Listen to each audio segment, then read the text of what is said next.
Assalamu alaikum.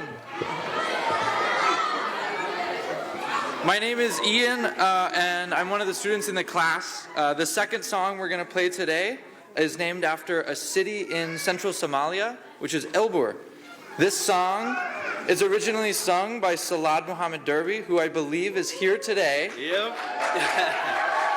There he is, right here. Okay. And the lyrics are written by Mohammed Kali Kariye.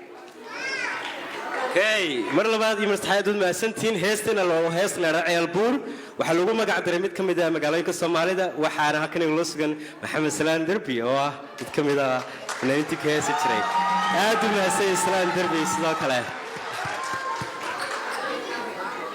The lyrics of this song describe a beautiful woman that the singer admires for her great character and grace, and songs like these are called karami, which often include details of femininity and beauty.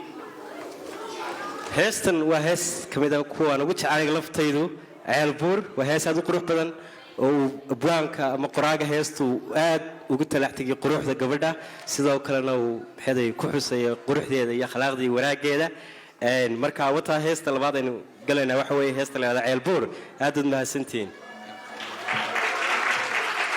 Thank you again so much for being here, and we hope you enjoy Elbur.